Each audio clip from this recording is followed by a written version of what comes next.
So now it's time to do the NCERT exercise question of the chapter wave optics. Wave optics में इतने कुछ ज्यादा formulas थे नहीं, राइट, बहुत ही रेयर फॉर्मूलाज थे पूरे चैप्टर में. उन्हीं फॉर्मूला के बेस 10-12 आपको एक्सरसाइज क्वेश्चन बना के दिए हुए हैं.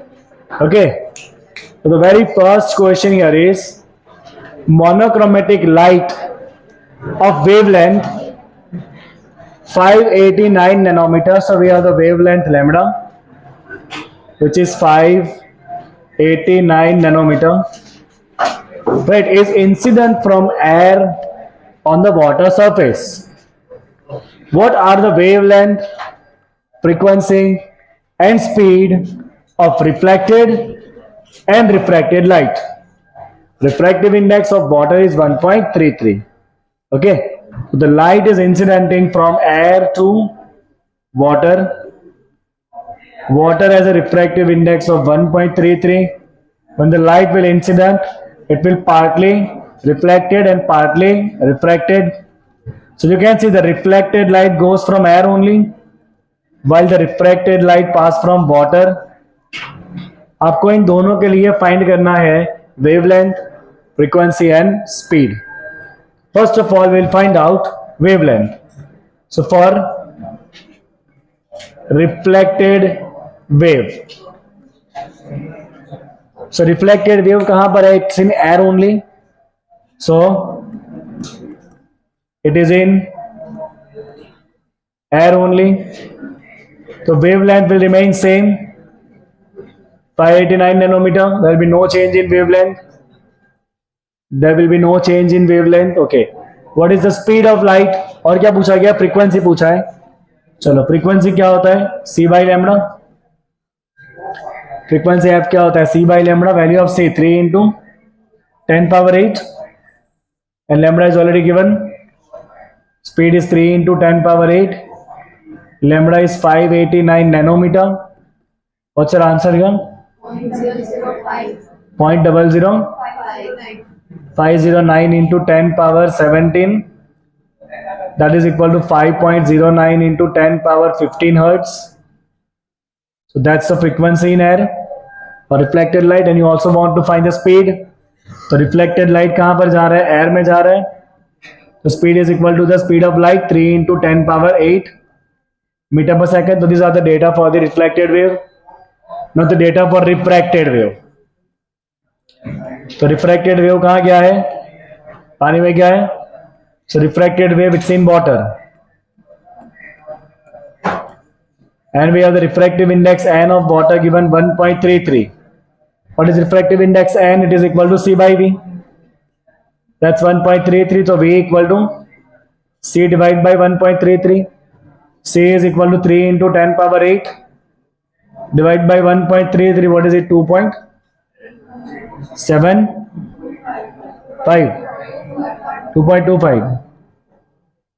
So it is 2.25 into 10 power 8 meter per second. That's the speed of light.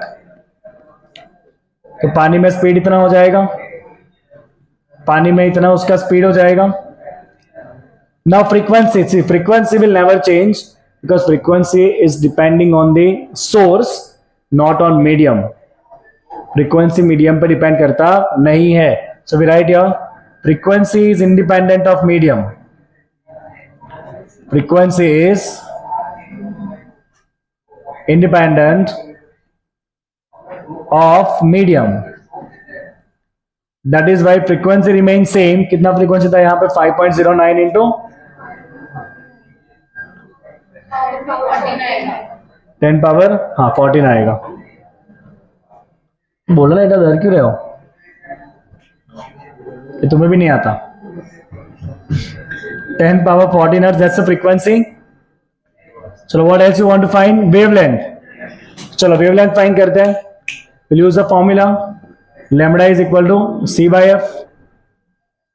c की जगह क्या लिखेंगे? यहाँ पे v लिखना पड़ेगा आपको बिकॉज स्पीड अब चेंज हो चुका है ना. चलो v और f का रेशियो करो. कितना आ रहा है? v और f का रेशियो करो. 2.25 by 5, 0.5 जैसे कुछ आएगा. 0.442 इंटू 10 पावर कितना हो जाएगा? -6. कन्वर्ट करोगे तो 442 nanometer. This is going to be the wavelength in the water. पानी में इतना वेवलेंथ हो जाएगा 442 नैनोमीटर. तो this are the answers for reflected wave, जो कहां पर है, एयर में है. Right, the data for reflected wave. और रिफ्रैक्टेड वेव कहां पर है, पानी में है. तो this are the data for the reflected wave. पानी का रिफ्रैक्टिव इंडेक्स एन क्या हो जाएगा, सी बाई वी. वहां से स्पीड फाइंड करो. फ्रीक्वेंसी किस पर डिपेंड करता है, सोर्स के ऊपर. फ्रीक्वेंसी चेंज होने वाला नहीं है. Right, now find the wavelength lambda equal to c by f. चलो second question we'll do. What is the shape of wavefront in each of the following case. No wavefront, we have started the chapter by wavefront. Wavefront is the surface of constant phase. तीनों में आपको बताना है wavefront क्या होगा. Wavefront, surface of constant phase. Wavefront is surface of constant face. चलो पहला है light diverging from the point source. बोलो पॉइंट सोर्स का वेव फ्रंट कैसा होता है, spherical. Spherical with source at centre. Spherical with source at center. Second is light emerging from the convex lens when a point source is placed at focus. ये source है, यहां पर एक convex lens है. जो भी रेज आएंगे, raise कैसे हो जाएंगे, पैरेलल, क्योंकि सोर्स कहां पर है, एट दी फोकस. तो वेव फ्रंट कैसा हो जाएगा, planar. If the waves are parallel, then wave front is planar. So here you have the planar wave front in second case.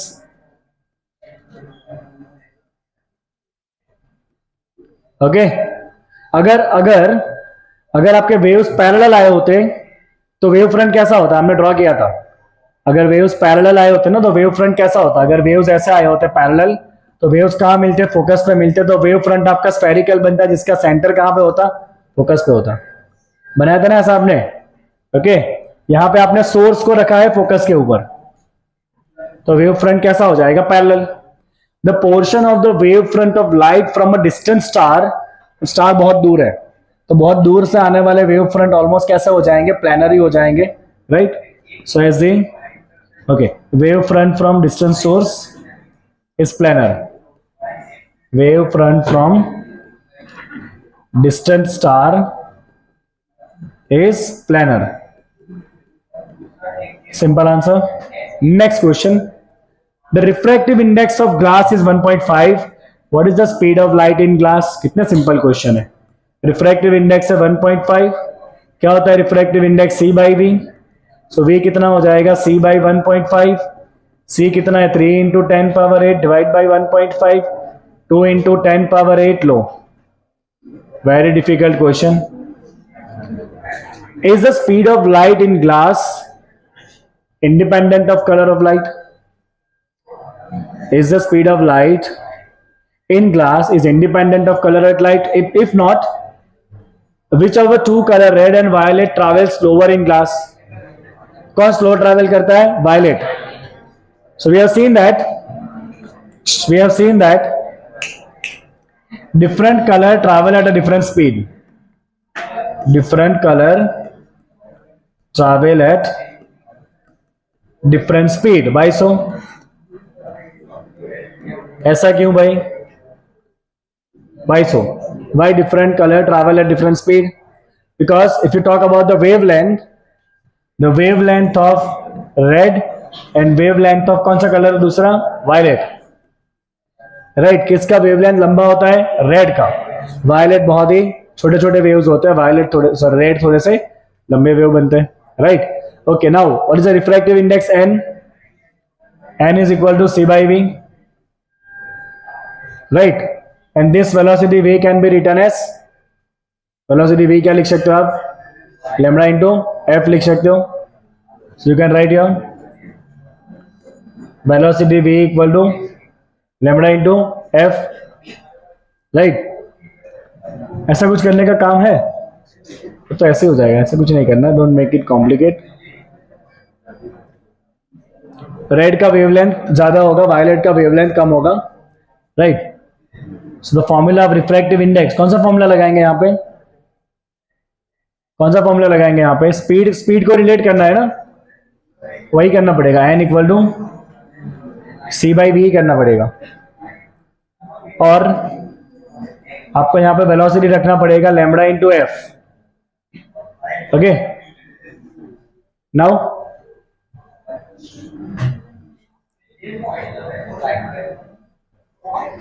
मैं गोल गोल के घुमा रहा हूं इसको।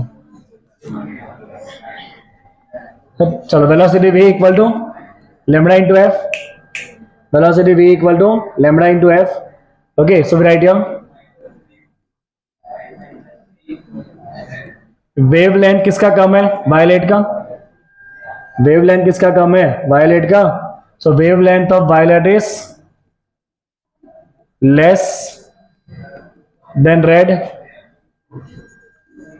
एंड स्पीड भी किसका कम हो जाएगा? वायलेट का, बिकॉज वी और लैम्बडा कैसा? Directly proportional, right? Okay, frequency change होने वाला नहीं है, frequency will not change. So wavelength of the violet is less than the red, hence you can say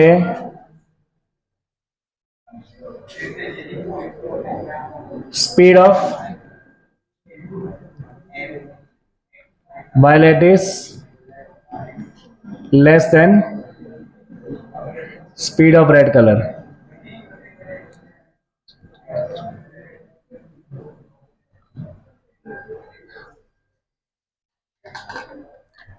इस तरह से आप इसको सिंपली समझा सकते हो on the basis of the wavelength।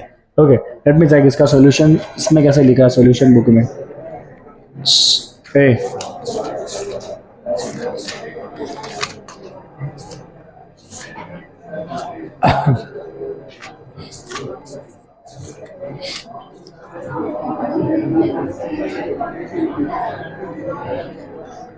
Okay,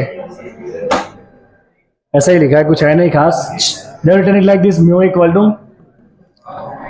c/v, mu equal to c/v। अब किसका बेंडिंग ज्यादा होता है? वायलेट कलर का।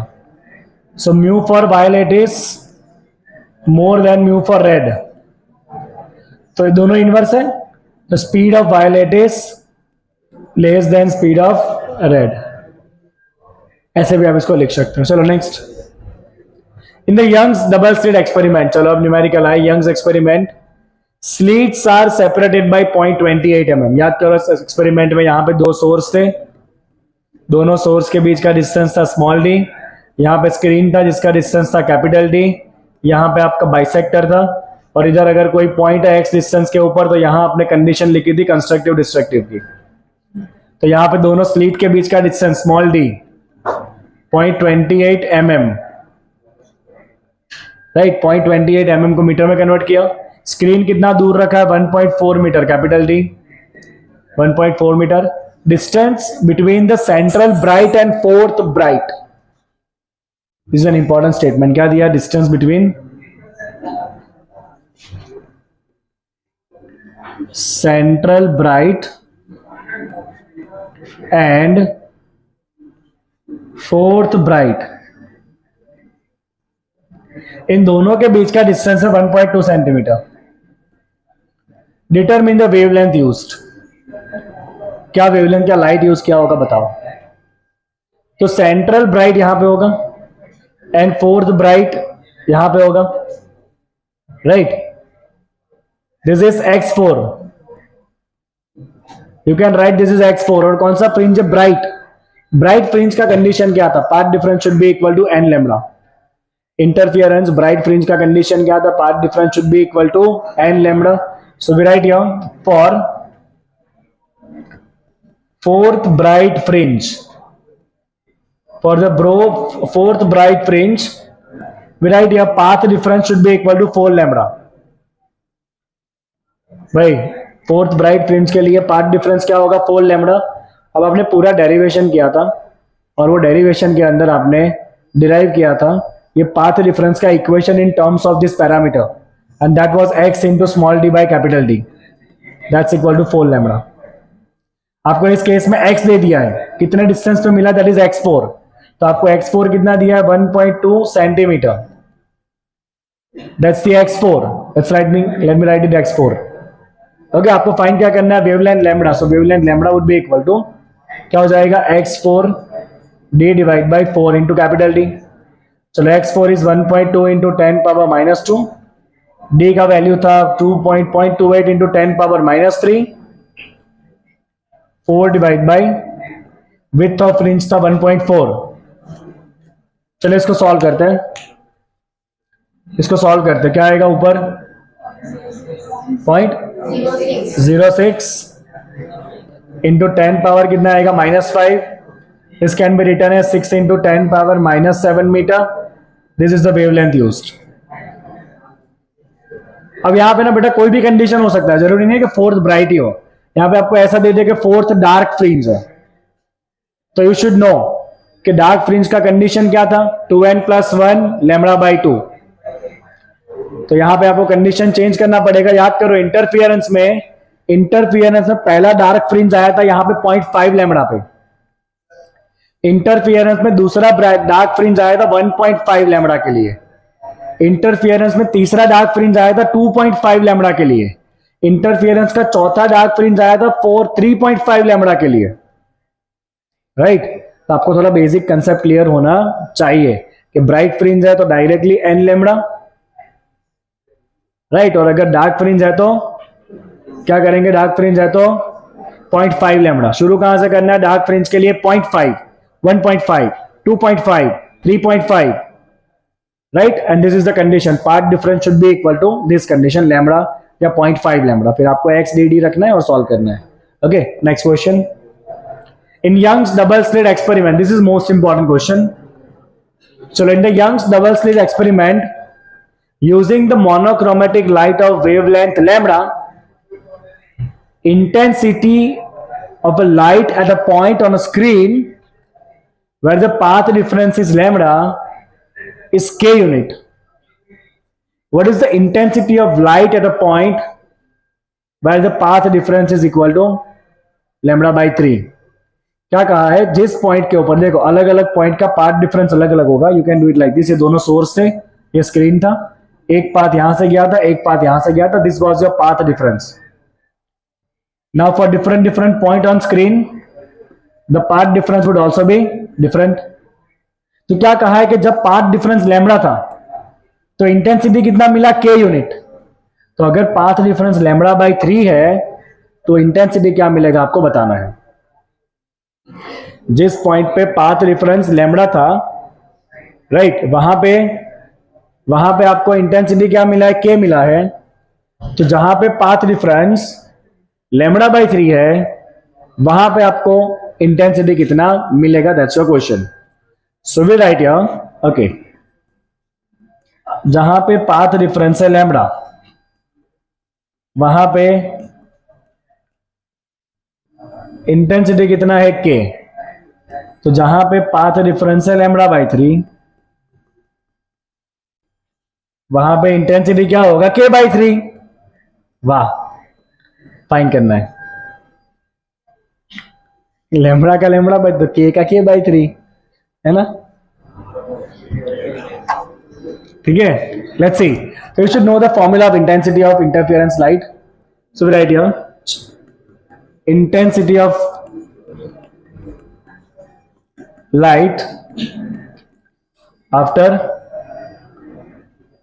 क्या आफ्टर, हाँ, intensity of light after interference, सही लिख रहा था मैं, आफ्टर इंटरफियरेंस। चलो अगर आपको फॉर्मूला याद हो तो एक जनरल फॉर्मूला में आपने इक्वेशन बनाया था I equal to I0, was in fact 4I0, I equal to I0 cos square, I equal to 4I0 cos square 5/2।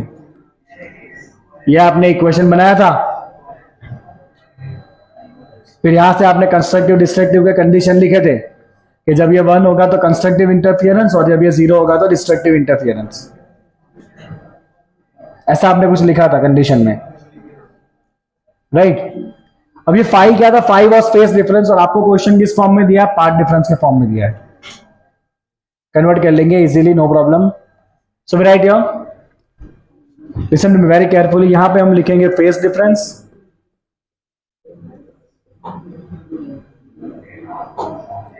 और हम इस फेस डिफरेंस को कन्वर्ट करेंगे पाथ डिफरेंस में। हम फेस डिफरेंस को कन्वर्ट करेंगे किसमें? पाथ डिफरेंस में। सुनो, अगर एक पूरा वेव है, अगर एक पूरा वेव है तो पाथ डिफरेंस, फेस डिफरेंस कितना होगा? 2 पाई। अगर एक पूरा वेव मतलब 360 डिग्री कवर्ड, एक पूरा वेव मतलब 360 डिग्री 2 पाई, और एक पूरे वेव का लेंथ क्या होता है? लैम्बडा। तो अगर फेस डिफरेंस है डेल्टा फाई,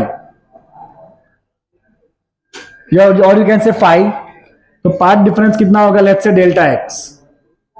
ये मैं जनरल इक्वेशन बना रहा हूं, ध्यान रखना। So what you will get? You will get here 2 pi by delta phi should be equal to lambda by delta x. So you write here that phase difference is equal to delta x ऊपर आ जाएगा 2 pi by lambda into path difference. So I'm going to use this equation. Remember this equation to solve the MCQs also. That phase difference is equal to 2 pi by lambda into path difference. Right? चलो अब पहले case में चलते हैं, first case में चलते हैं। चलो पहले केस में आपको पहले केस में पाथ डिफरेंस कितना दिया था? Lambda. So will write here, या फिर इसी इक्वेशन को बना देना है, बोलो। चलो इसी इक्वेशन में फाई का वैल्यू डाल देते, 2 pi by lambda into delta x. तो will write here intensity I equal to 4I0 cos square, phi की जगह डाल दो 2 pi by lambda delta x, 2 pi by lambda into delta x, और डिवाइड बाय क्या आता है? नीचे इक्वेशन में 2 आता है, राइट। डिवाइड बाय क्या आएगा? इक्वेशन में नीचे 2 आएगा, लिख सकते हैं। आपको यहाँ पे फाई की जगह वैल्यू डाल दिया है 2 पाई बाई लैम्बडा। ओके, चलो अब हमारे पास 2 केस है, 2 उड़ा दो यहाँ पे, 4I0 cos square pi by lambda into delta x. चलो पहला केस, केस 1 मुन्ना, केस 1 में पाथ डिफरेंस कितना था? लैम्बडा था, और वहां पे इंटेंसिटी क्या दिया था आपको? के दिया था। Let's put it here, intensity कितना दिया है? के, 4I0 cos square pi by lambda, और ये कितना दिया था आपको? लैम्बडा। चलो lambda lambda cut, cos pi का वैल्यू क्या होता है? -1। कॉस पाई का वैल्यू क्या होता है? -1, और -1 का स्क्वायर क्या हो जाता है? +1। तो ये हो गया आपका 4I0 कॉस पाई होता है -1 का स्क्वायर करना है। सो बेटा के का वैल्यू कितना है? 4I0 है। चलो अब केस 2 में क्या करना है आपको? केस 2 में आपको डेल्टा एक्स कितना करना है? लैम्बडा बाई 3 करना है। Let's say the intensity I equal to 4I0, इसी में रखना है आपको cos square pi by lambda, और एक्स की जगह पे क्या डालना है अभी आपको? Lambda by 3। ये आपका हो गया जनरल इक्वेशन। इसी में आपको बारी बारी से डेल्टा एक्स रखना है, एक बार डेल्टा एक्स रखना है लैम्बडा, और एक बार डेल्टा एक्स रखना है लैम्बडा बाई 3। ओके, चलो कितना आएगा ये? Lambda lambda cut, cos pi by 3 cos 60 1/2। Cos 60 क्या होता है? 1/2। 1/2 का स्क्वायर करो, कितना होगा? कॉस स्क्वायर है ना, 1/4 आ गया ऐसा। Take the ratio of both of this, call it statement 1 and it's 2। Take 2/1, you will get your answer. 2 में क्या है? I equal to 4I0 into 1/4, you can simply cancel this 4 चलो, सो यहां पे I का वैल्यू कितना आ रहा है? I0, और ऊपर वाले इक्वेशन में देखो K कितना आ रहा है? 4I0। रेशियो करना है आपको दोनों का, I0 कट, तो जो इंटेंसिटी होगी K कितना आ जाएगा? I कितना आ जाएगा? K/4। उस पॉइंट पे इंटेंसिटी कितनी होगी? I इक्वल टू K/4 होगी। कितना होगा उस पॉइंट पे? इंटेंसिटी K/4 होगा। तो देखो यहां पे नीचे 3 हुआ, तो आंसर में नीचे 4 आ गया। 3 + 1 4। कंडीशन क्या है भाई? Interference, intensity of the light I equal to 4I0 cos square phi by 2। ये फाई क्या है? Phase difference. फेस डिफरेंस क्या होता है? 2 pi by lambda into path difference. Put it over there. पहुंचे उस इक्वेशन से। अब एक बार क्या करोगे? पाथ डिफरेंस रखोगे लैम्बडा, और इंटेंसिटी कितना रखोगे? K। यहां पे K डालो, यहां पे लैम्बडा रख दो। सॉल्व करो। अब सेकंड टाइम आपको पाथ डिफरेंस क्या रखना है, लैम्बडा बाई 3, राइट। आई को आई रखो और दोनों को सॉल्व करो, you will get your answer, intensity become k/4। तो you got this, you got this. तो यहाँ पे कोई भी एंगल आपको दे सकते हैं, लैम्बडा बाई 3 की जगह लैम्बडा बाई 4, लैम्बडा बाई 6 कुछ भी दे सकते हैं। अकॉर्डिंगली आपको सॉल्व करना है by putting in that equation. Okay, next question. चलो क्या पूछा है नेक्स्ट में, a beam of light consisting of 2 wavelength, ये इस चैप्टर का एक लौता इंपॉर्टेंट क्वेश्चन, एक लौता इंपॉर्टेंट क्वेश्चन है। So there are 2 wavelengths, one is 650 nanometer, other is 520 nanometer, is used to obtain the interference fringes in a double slit experiment. Find the distance of the bright fringe, distance of the third bright fringe on the screen from the central maxima for the 650 nanometer. इसका भी pattern बनेगा अपना अलग से, इसका भी अलग से पैटर्न बनेगा। इसके पैटर्न का थर्ड मैक्सिमा कहां होगा आपको फाइंड करना है, वो हम कर लेंगे। Second, what is the least distance from the central maximum where the bright fringes due to both the wavelength will coincide, दोनों का ब्राइट फ्रिंज कहां पे कोइंसाइड होगा आपको बताना है। तो पहला केस सॉल्व करते हैं। पहले केस में क्या करना है आपको, थर्ड ब्राइट फ्रिंज कौन से वेवलेंथ का, 650 नैनोमीटर का। चलो क्या कंडीशन है भाई ब्राइट फ्रिंज का, ब्राइट फ्रिंज का कंडीशन है पाथ डिफरेंस, तीसरा ब्राइट फ्रिंज है, ब्राइट फ्रिंज क्या कंडीशन आएगा, 3 लैम्बडा, राइट। चलो पाथ डिफरेंस क्या होगा, x into small D by capital D. इसमें और कोई डेटा नहीं दिया है क्या, दिया होना चाहिए, should be equal to 3 lambda. इसमें डेटा मिसिंग है, इसमें डेटा मिसिंग है because small d capital D के बिना आप ये x फाइंड नहीं कर सकते हो। स्मॉल डी और कैपिटल डी के बिना x फाइंड करना पॉसिबल नहीं है। टेक्स्ट बुक में दिया है कुछ डेटा इसका, आगे दिया है कुछ, नहीं दिया है ना। चलो मैं अपनी जेब में से कुछ डेटा रख देता हूं निकाल के, क्योंकि इसके बिना आप आंसर नहीं ला सकते, स्मॉल डी कैपिटल डी के बिना it is not possible to find the answer. Okay, तो मैं जेब में से कुछ डेटा रख देता हूं। लेट्स से स्मॉल डी ले लो 1.5 mm, एग्जाम में आपको डेटा दिया होगा। And let's say screen is placed at distance of 1 meter. Okay, तो आपको x निकालना है, x equal to 3 lambda into capital D by small d. Wavelength दिया है आपको 650 नैनो,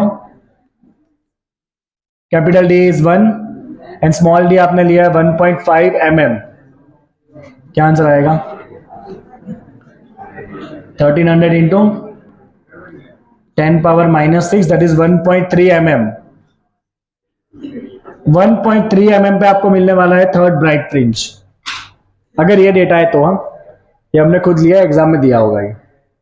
अब क्या कहा है, कहां पे दोनों पैटर्न के सेंट्रल मैक्सिमा ओवरलैप होंगे, सेंट्रल मैक्सिमा नहीं, कहां पे दोनों के ब्राइट फ्रिंज ओवरलैप होंगे। सो लेट्स अज्यूम के consider at some distance x equal to x, at some distance x equal to x, let us say that n1th bright fringe of 650 nanometer pattern and n2th bright fringe of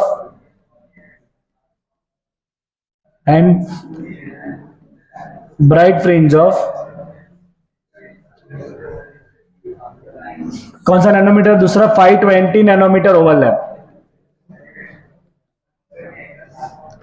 okay, मान लो कोई distance है screen के ऊपर x, जहां पे इस wavelength का n1 number का ब्राइट फ्रिंज और इस वेवलेंथ का n2 नंबर का ब्राइट फ्रिंज दोनों एक दूसरे पे ओवरलैप हो रहे हैं, राइट।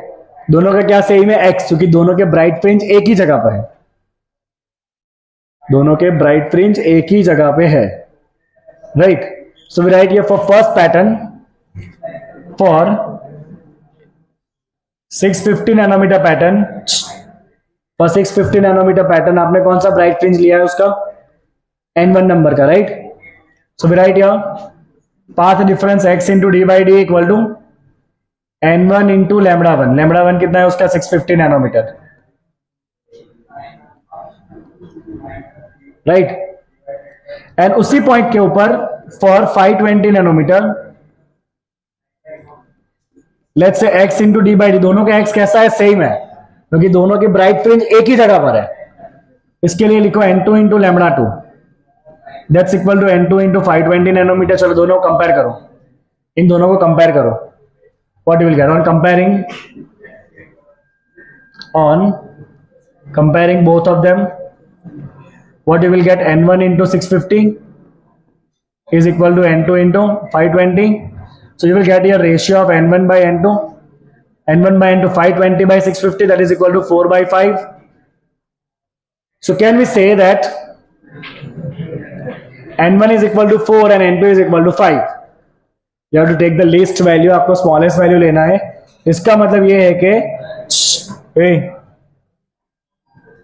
सबसे पहली बार इसके चौथे फ्रिंज के साथ 650 वाले चौथे फ्रिंज के साथ 520 वाले का पांचवा फ्रिंज ओवरलैप होगा एक ही जगह पे। n1 किसके लिए था, फॉर 650 नैनोमीटर का जो पैटर्न है उसका चौथा ब्राइट फ्रिंज 520 नैनोमीटर के पैटर्न के पांचवें फ्रिंज के साथ पहली बार ओवरलैप होगा। दूसरी बार ओवरलैप होगा ये 8/10, 4/5 इज ऑल्सो 8/10। तो दूसरी बार पहले पैटर्न के 8वें फ्रिंज के साथ दूसरे पैटर्न का 10वां फ्रिंज ओवरलैप होगा। तीसरी बार ये ओवरलैप होगा 12/15, पहले पैटर्न के 12वें फ्रिंज के साथ दूसरे पैटर्न का 15वां फ्रिंज ओवरलैप होगा। हमें लिस्ट फाइंड करना है मिनिमम डिस्टेंस, तो मिनिमम वैल्यू इज 4 and 5। तो you just take n1 equal to 4 and n2 equal to 5 and using that find the distance x। तो मैं फाइनल आंसर यहां पर लिख देता हूं, ऊपर का, हाँ ऊपर भी जगह है। Okay, let's solve it here.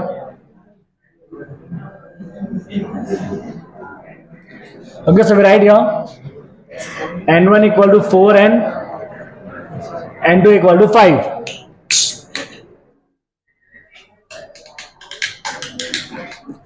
So we can write here x कितना हो जाएगा, x into d by d equal to n1 λ1।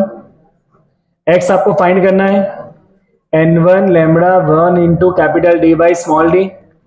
कौन सा फ्रिंज उसका मैच हो रहा है, चौथा fringe. Put n1 equal to 4, कौन सा वेवलेंथ था n1 के लिए 650 नैनोमीटर। अब डिस्टेंस कितना लिया है 1 मीटर और स्मॉल d कितना लिया था हमने 1.5 mm। व्हाट्स योर आंसर है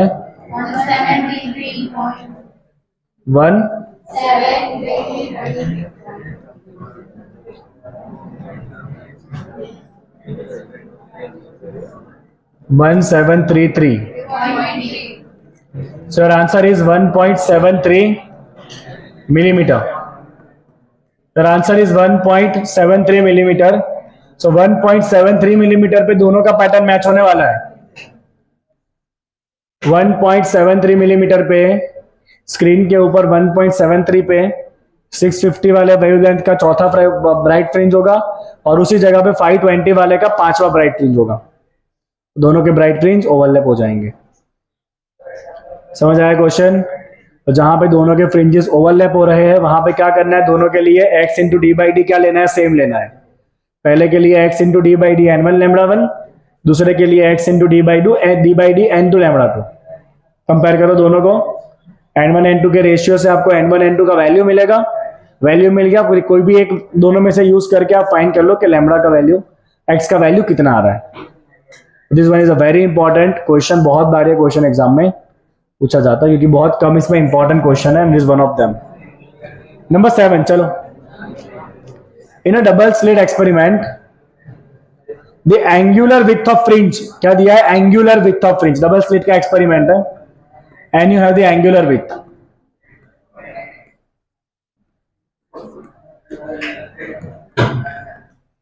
एंगुलर विड्थ मतलब theta. You know the formula of angular width, lambda by small d. This is given as 0.2 degree. Angular width मतलब कितना एंगल बनेगा, एंगल कितना बनता है lambda by small D. Actual width कितना बनता है उसके साथ आप मल्टीप्लाई करते हो कैपिटल डी, ऐसे बनता है ना, फ्रिंज के एंगल खुलते हैं। तो ये एंगल है थीटा। जब डी डिस्टेंस दूर जाएगा तो ये कितना हो जाएगा आपका, theta into D. And then it becomes lambda into capital D by small D. तो ये जो पार्ट है ना, ये है उसका एंगुलर विड्थ, जो एंगल खुलेगा फ्रिंज का, that is this. Okay, now what else is given here? Find क्या करना है? The screen is placed 1 metre away, so capital D is given which is 1 metre. The wavelength of the light use lambda equal to 600 nanometre. What will be the angular width of fringe if the entire experiment is immersed in water? इसका refractive index कितना है? 4/3 है। तो अगर पूरे apparatus को पानी में रख दोगे तो विड्थ ऑफ फ्रिंज कितना हो जाएगा आपको बताना है, राइट? तो your question is if apparatus is placed in water, then what is the value of theta? So we write here refractive index of water is given, कितना दिया है? 4/3, राइट? रिफ्रैक्टिव इंडेक्स क्या होता है? C by V, that's equal to 4/3। Okay, अब पानी में जब भी वेव जाएगा तो कौन सी क्वांटिटी चेंज होगी? वेवलेंथ। क्या चेंज नहीं होगा? फ्रीक्वेंसी। फ्रीक्वेंसी कभी चेंज होता नहीं है, फ्रीक्वेंसी डिपेंड करता है किसके ऊपर? सोर्स के ऊपर। So we write here C equal to lambda into F। हाँ, C equal to lambda into F. कौन सा क्वांटिटी है? एयर में। और ये V क्या लिखेंगे? Lambda into F. कब? वाटर में। ये एयर में स्पीड है और ये वाटर में स्पीड है। तो दोनों में क्या लिखना है आपको? लैम्बडा इंटू एफ लिखना है। अब क्या चेंज नहीं होता है? फ्रीक्वेंसी। कट करो। सो what you got here? Lambda in air divided by lambda in water is equal to 4/3. Okay, so you have the lambda in air given. देखो आपको ना खाली यही पूछा है कि what is the angular separation, तो आपको ये वेवलेंथ का रेशियो मिल गया ना, इसी को यूज कर लो आप, कॉल इट 1, इसी को आप यूज कर लो। So we write here angular width, हमने ऊपर ही फॉर्मूला डाल दिया एंगुलर विड्थ का। एंगुलर विड्थ थीटा क्या हो जाएगा? Lambda by small d. So we write here theta in air divided by theta in water is equal to lambda in air divided by lambda in water, because ये small d change नहीं होने वाला है। Small d तो क्या है? दोनों source के बीच का डिस्टेंस, और वो डिस्टेंस चेंज होने वाला नहीं है। Small d is not going to change. Okay, now we have the ratio of this lambda of air and water 4/3. Put it here. Right, solve it further. Theta in air कितना दिया है? 0.2। Theta in air कितना दिया है? 0.2 degree divide by theta in water equal to 4/3। तो theta in water is equal to 3 into 0.2/4, that is equal to 1.5 degree. So पानी में apparatus रखते ही एंगुलर विड्थ कितना हो जाएगा? 1.5 डिग्री हो जाएगा। पानी में apparatus रखते ही एंगुलर विड्थ क्या हो जाएगा? 1.5 degree. Okay, so that's a angular width of fringe in water है।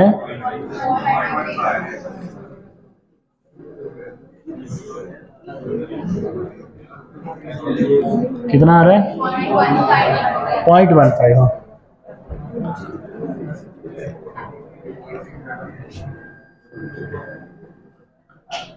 this is how you can solve this question. You have to use the refractive index n equal to 4/3, that's equal to C by V. C equal to lambda into F in air, V equal to lambda into F in water. Frequency change होती नहीं है, frequency cut कर दो। You have the lambda of air by lambda of water 4/3. Now angular width क्या होता है? lambda by small d. So angular width का जो रेशियो होगा, that's the ratio of wavelength lambda which you have already obtained. Now you put the value, you will get your answer. Understood? Okay, next one. What is the Brewster angle for air to glass transition? किया था Brewster angle? क्या होता है Brewster angle? tan theta p equal to n/1। tan theta p की जगह लिखेंगे Brewster angle को IB लिख दो, नहीं तो चेक करने वाले को बुरा लग जाएगा। tan IB is equal to n/1।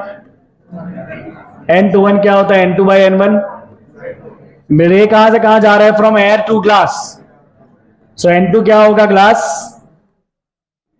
N1 क्या होगा? एयर। एयर टू ग्लास जा रहा है ना, तो N2 is glass, N1 is air. ध्यान रखना, अगर यहां पे चेंज कर दिया ना ग्लास टू एयर तो वैल्यू बदल जाएगी, ऊपर नीचे हो जाएगी। चलो 10 IB इक्वल टू ग्लास का रिफ्रैक्टिव इंडेक्स 1.5, एयर का 1। चलो 10 का कौन सा वैल्यू 1.5 आएगा?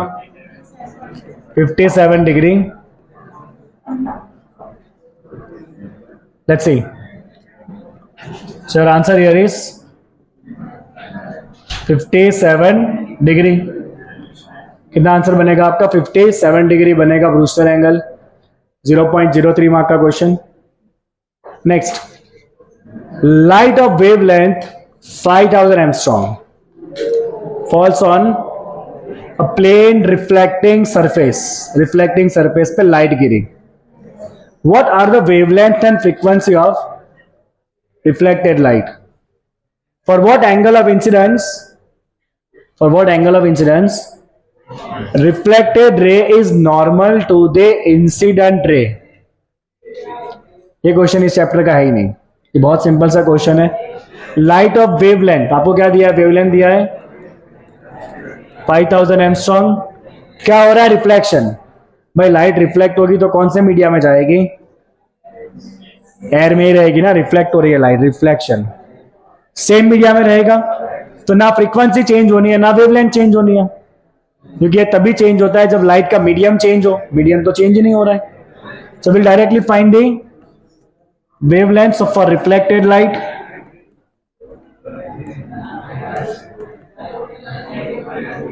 lambda is equal to 5000 angstrom only. Frequency F equal to क्या लिखेंगे? c by lambda. 3 into 10 power 8, 5 into 10 power -7, 0.6 into 10 power 15, that is 6 into 10 power 16 hertz. That's the frequency and that's the wavelength. यहां पे आप लिख सकते हो reflected light in a same media. अब एक क्वेश्चन ऐसा पूछा है, for what angle of incidence reflected ray become normal to incident ray? बताओ, मैं आपको 30 सेकंड दे रहा हूं सोचने के लिए। कौन से एंगल के लिए incident ray and reflected ray एक दूसरे को परपेंडिकुलर हो जाएगा? 45 is the right answer of this question. ये इंसिडेंट रे, ये रिफ्लेक्टेड रे, दोनों कैसे है? राइट एंगल पे। ये क्या हो जाएगा? नॉर्मल। तो ये एंगल कितना होगा आपका? 45। Let's say this angle is theta, this is also theta. You write simply 2 theta equal to 90, theta equal to 45। Power कितना आएगा?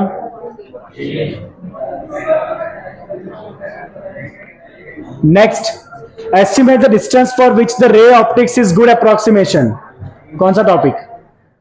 रे optics is good approximation, Fresnel distance a square by lambda for an aperture of 4 mm, wavelength is 400 nanometer.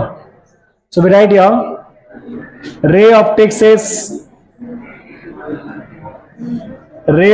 is valid till ZF equal to a square by lambda. A is aperture. What is the size of aperture here? Aperture का size दिया आपको 4 mm. Okay, let's convert this to meter only. 4 mm का square and wavelength is 400 nanometer. क्या answer बनेगा? ये हो जाएगा 16 into 10 power -6. This is 4 into 10 power -7. 4 into 10 power 1, 40 meter. So within 40 meter, ray optics valid. After 40 metre वो central maxima का size aperture से बड़ा हो जाएगा, फिर डिफ्रैक्शन पैटर्न इंपॉर्टेंट हो जाएगा, सो फिर रे ऑप्टिक्स वैलिड रहेगा नहीं। सो इतने से आपके क्वेश्चन थे इस वेव ऑप्टिक्स के एक्सरसाइज में। वेव ऑप्टिक्स के एडिशनल एक्सरसाइज में भी कोई इंपॉर्टेंट क्वेश्चन नहीं है, राइट? बहुत सिंपल से क्वेश्चन है, आपको खाली कंडीशन याद रखनी है ब्राइट फ्रिंज डार्क फ्रिंज की, राइट? उसी के बेसिस के ऊपर आपके सारे क्वेश्चन सॉल्व हो जाएंगे। तो that's it for the exercise, you can start writing. मिलेंगे वापस अगले क्लास में।